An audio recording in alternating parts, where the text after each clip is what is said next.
Hey gang, Bob White, Maumee River Fishing. Can't get out and do any fishing right now because the water's too high, so I thought I'd do a short video and show y'all how to catch some walleye. Starting out with the rod and the reel that I use, I'm using a 7-foot medium action. Nothing special here, guys. Just go out and get yourself a Fluker President or a ugly stick from one of the local area tackle shops like Maumee Bait and Tackle. It's the Maumee River. You don't need anything really nice. The reel, on the other hand, definitely pay more attention to. You want to get a size 3,000 or 4,000. None of these little 1s or 2,000 size reels are not going to hold enough braid. Speaking of which, I've got this spooled up with some Blood Red 25-pound blue braid. Braid is going to be your main line that you're going to want to use, so go out and get yourself some 20 to 40-pound braid depending on what's available. Get a lot, spool up as much as you can. Alright guys, so from the main line here, I think you can see that, what we're going to be doing is tying on an inline trolling weight. Inline trolling weights come in all shapes and sizes and materials. I've got a couple of options here I can show you. Got some 1 ounce, definitely heavier. They only make lead that I know of in 1 ounce. Same with 3/4 ounce, lead only.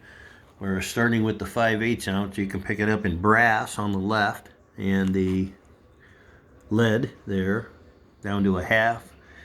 This is what I usually keep them in. 1.5, 5/8, 1 ounce, 5/8, 3/4, and then the little ones go in between here. Now what you're going to do is take one of these inline weights, tie it onto your main line using a fisherman's knot. I like to use 20 wraps on this one. The more wraps you do, the stronger the knot. 20 wraps will almost ensure you never lose one of these guys. Again, just doing 20 wraps on this guy. 12, 13, 14, 15, 17, 18, 19, 20. After 20 wraps, take your tag line, main tag end, put her through, cinch her up tight. Don't have to wet it because it's braid, but I found that this braid actually will tie easier if you do wet it. Other than that, again, that is a 20 wrap fisherman's knot. Pull it tight. Make sure you test your knots always, gang. Nothing like losing a fish because you didn't test your knot. Now, I've got a little tagline left over with this. What I always like to do is do just a little loop on the end of my sinker here. Tying that up. Slide that loop right up there. And that will then knot right onto that and hold that in place. All right, guys. Now we're going to take the leader material and we'll show you how to do that here next. Stay tuned. All right, gang. So for the leader, I happen to be using right now some FC Sniper. This is just a round. This is 14-pound fluorocarbon. You don't have to use fluorocarbon. It's the Maumee River. It's so dirty they can't see anything either way. I prefer to use mono. It's cheaper. Anywhere between a 10-pound and a 15-pound, something like that's fine. But what you want to do is take anywhere between an arm's length and about 7 feet. So the arm's length may be 5 feet. There's 7 feet. And break that off. Grab your inline weight here, and you're just going to tie off on the other end. Again, using the same fisherman's knot, but this time, instead of tying 20 wraps, I use 14 wraps. 1, 2, 3, 4, 5, 6, 7, 8, 9, 10, 11, 12, 13, 14. This time it is important, always wet it. Fluorocarbon gets really hot when you cinch it down. If you do not wet it, you will end up making that knot weak, and the abrasion will end up being the weakest link in your leader material, and it will break. So again, put her through the hole, get it nice and moist. Cinch that knot down nice and tight. And again, always test your knots, boys and girls.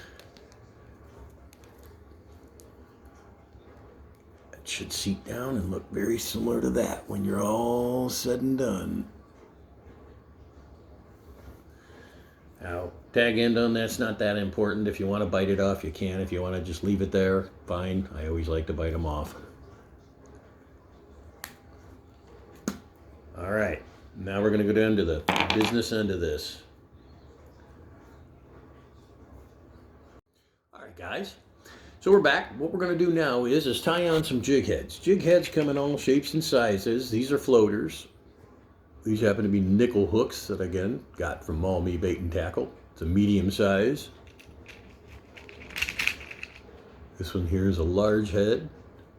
And in comparison, we'll show you a small head. 3 different sizes there for you. Small, medium, and large. Each one's going to float at a different height in the water columns. It's your job to figure out what size is going to work best. This time we're going to use a fisherman knot. We're going to tie 7 wraps. 1, 2, 3, 4, 5, 6, 7. Feed that tag end through that hole. Cinch your sight. Again, make sure to wet it. Wet, wet, wet. All right. Tie that knot, or test that knot. This time, cut your tag end off. Don't need that tag end on this side.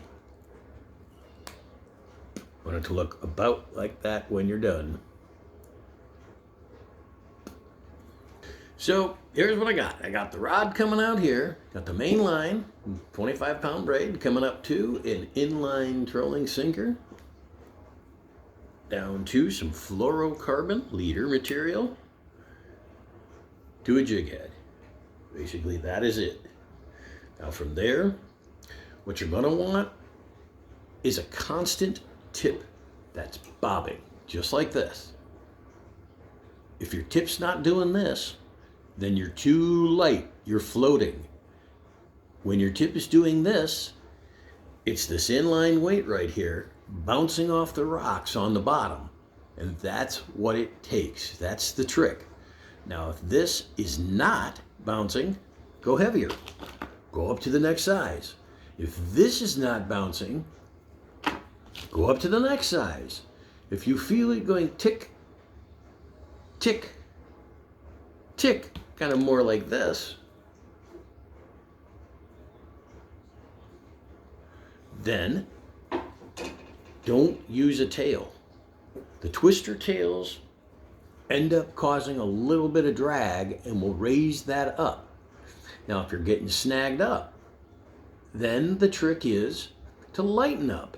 If you keep losing weights in the rocks, then lighten up. Go a little bit lighter.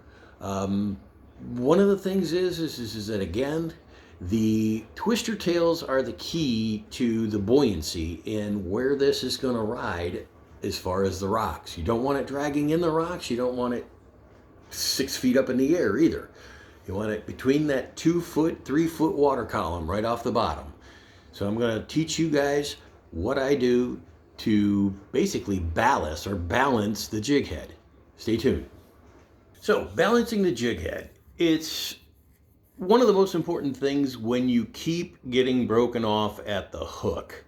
If your weight's getting broken off and you're losing weights, then your weight is too heavy. But if your hook is breaking off, getting snagged, and you're constantly reeling in, say, your weight in 2 feet, 3 feet of leader material, then the jig head is just too heavy. It needs to go up. In order to go up, use a twister tail. Now, there's all kinds of sizes with these, and there's all kinds of differences between colors, and I'll just show you what I like. These are some of my favorites. We've got from reds, the biggest, the smaller, going on down the whites and reds, the whites, lots of whites. Oranges, I usually have more oranges, and lots of green and chartreuse. Now these are my sunny day jig head. They're twister tails, excuse me. These ones up here are all the dark day. They say fish can't see colors, but on darker days, they tend to bite more things that are dark. On lighter days, they tend to bite more things that are colorful. So that's what we keep them in. Just a little separator. And again, what the key is taking this and making it smaller. If you need to, bite that much off. If that's what it takes, make it just a little bit smaller. If you need just a tail, I've seen guys just put these on before, just a small little tail. And again, what this will do is allow that hook to ride in that 2 to 3 foot range when it's either way up here or way down there. And you'll know when it's way up there because you're not feeling any bumps from the fish. And you'll know when it's on the rocks because you're constantly retying your leader and tying jig heads back on. So again, twister tail is important as far as the balance. They are not biting this for color, but I do think they see it more. So with that in mind, again, color may make a difference, it may not, but the size definitely does. So try it out. Again, you want to get that tip bouncing, going tick, tick, tick, tick, tick, tick, tick, tick, tick, tick, tick, tick, tick. And when it goes like this, that's a fish. Yank up, set that hook, start reeling as fast as you can. Every single time that thing goes from doing this to this, that's the key. All right, guys, I hope I've helped. Good luck and good fishing.